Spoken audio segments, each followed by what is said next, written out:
dit que les païens adoraient aussi les trinités. Bon. Hein, les trinités païennes, vous avez par exemple la trinité égyptienne, hein, Osiris, Isis et Horus. Vous avez la trinité hindoue, hein, Brahma, Vishnu et Shiva. Vous avez la trinité nordique avec Odin, Thor et Frère. Vous avez la trinité romaine, hein, avec Jupiter, Minerve et Junon. Bon, alors donc, il y a des gens qui partent de ça pour dire que est-ce que la Trinité n'est pas plutôt une conception païenne, puisqu'on remarque que les païens aussi ont des trinités.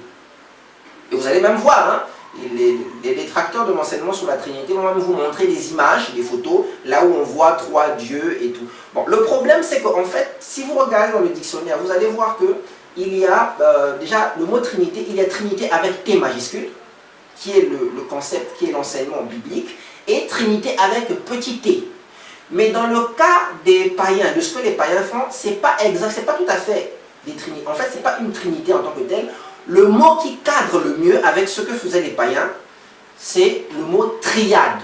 Les païens, eux, adoraient les triades, c'est-à-dire que vous avez Osiris, Isis et Horus sont plutôt appelés triades que trinité. D'accord? Donc, vous trouverez des dictionnaires qui font la différence entre Trinité avec T majuscule et Trinité avec T minuscule, parce que la définition n'est pas la même. Vous allez trouver des dictionnaires où on trouve Trinité séparée de triade.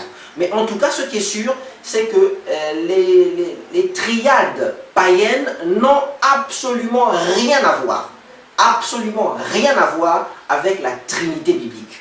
Ou en tout cas la Trinité chrétienne. Venir dire que la Trinité chrétienne est un concept païen, c'est vraiment faire preuve d'une mauvaise foi ou d'une ignorance pas possible. Les triades, vous ne verrez jamais chez les bouddhistes, chez les bouddhistes qui adorent la triade de Brahma, Vishnu et Shiva, vous dire que ces 3 dieux-là sont un. Ils ne sont pas un. C'est-à-dire qu'ils sont parfaitement considérés comme étant 3 dieux bien distincts qui ne se confondent pas. Quand vous voyez Isis, Horus et Osiris, c'est 3 dieux bien distincts qui ne se confondent pas. Il y a une certaine alliance, une certaine entente entre ces 3 dieux. Il y a le fait que ces 3 dieux ensemble, hein, ces 3 dieux ensemble, c'est-à-dire forment une sorte d'ensemble complémentaire. Il y a une complémentarité entre ces 3 dieux, entre les dieux d'une triade, mais ils ne se confondent pas. Il n'y a pas un seul moment où dans les triades, on va confondre Osiris avec Isis ou avec Horus. Il n'y a pas un seul moment où dans les triades hindoues, on va confondre Vishnu avec Shiva, avec Brahma. Ces 3 dieux, ce sont des dieux complètement différents. Or, nous avons vu que dans la Trinité, à un moment donné, le Père, le Fils et le Saint-Esprit se confondent, c'est-à-dire qu'ils sont identiques. Et à un moment donné, le Père, le Fils et le Saint-Esprit sont différents. Ce n'est pas la même chose. Pour que les triades païennes, pour pouvoir venir dire que les triades païennes, c'est la même chose que la Trinité chrétienne, il faudrait réussir à prouver qu'à un moment donné, ces triades-là, ces 3 dieux qui forment ces triades-là, puissent se confondre. Or que dans toutes les recherches que j'ai eu à faire, les païens ne confondent pas leurs dieux. Hein, si je prends la triade Odin, Thor et Frère, ils ne se confondent pas. Odin est différent de Thor et qui est toujours différent de Frère. Il n'y a pas un seul moment où ils se confondent. Or, quand vous regardez dans la Trinité chrétienne, il y a un moment où le Père et le Fils et le Saint-Esprit se confondent, c'est-à-dire qu'ils sont identiques.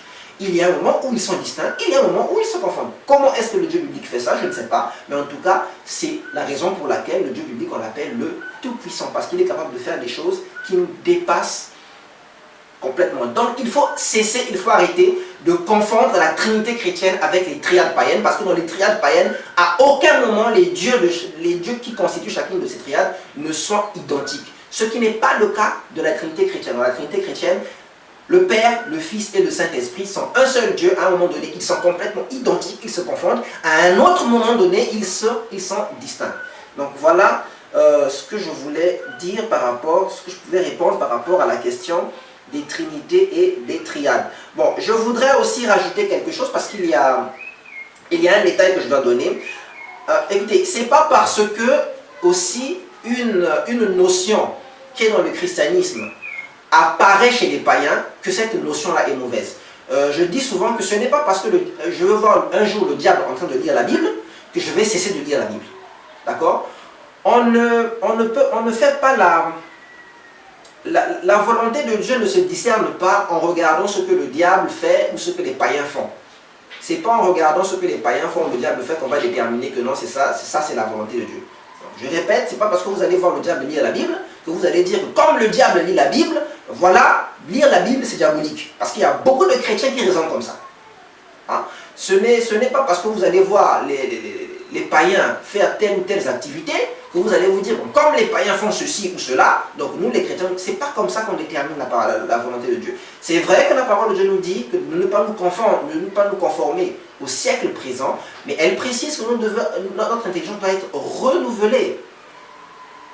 Hein, que notre intelligence doit être renouvelée. Donc, notre intelligence est renouvelée par quoi? Elle est renouvelée par la parole de Dieu. Donc nous discernons la volonté de Dieu d'abord par la parole de Dieu. Parce que si vous regardez seulement les choses qu'il y a chez les païens pour déterminer ce qui est la volonté de Dieu ou pas, vous allez faire n'importe quoi. Je prends un exemple simple. Regardez l'histoire de Jésus-Christ par exemple. Vous allez retrouver Jésus-Christ qui est né d'une vierge. C'est-à-dire que sans l'action d'un père, d'un homme masculin, il est né d'une vierge, il se retrouve avec 12 disciples, il est trahi, il meurt violemment et ensuite il ressuscite. Si vous regardez dans les religions païennes, vous allez trouver des personnages qui ont à peu près la même histoire que Jésus.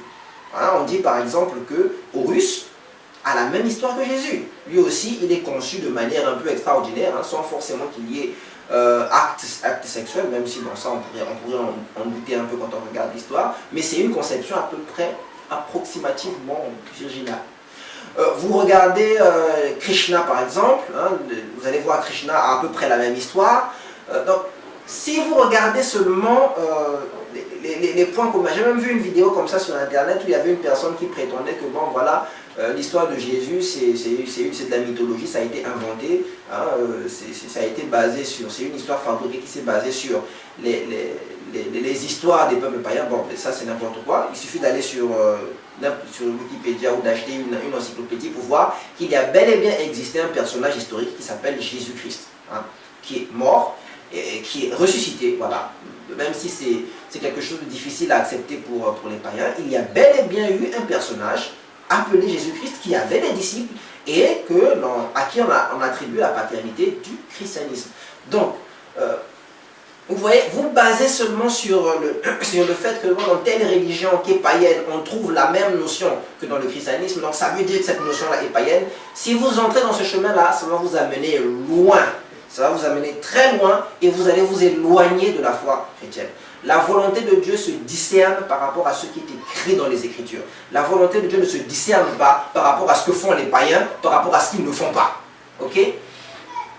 Donc voilà ce que je voulais préciser. Donc c'est pas parce que, même si quelqu'un réussissait à prouver que la Trinité biblique est identique à aux Trinités ou aux triades païennes, ben, c'est pas parce que les païens partagent certaines notions avec les chrétiens que ce que les chrétiens enseignent, c'est faux.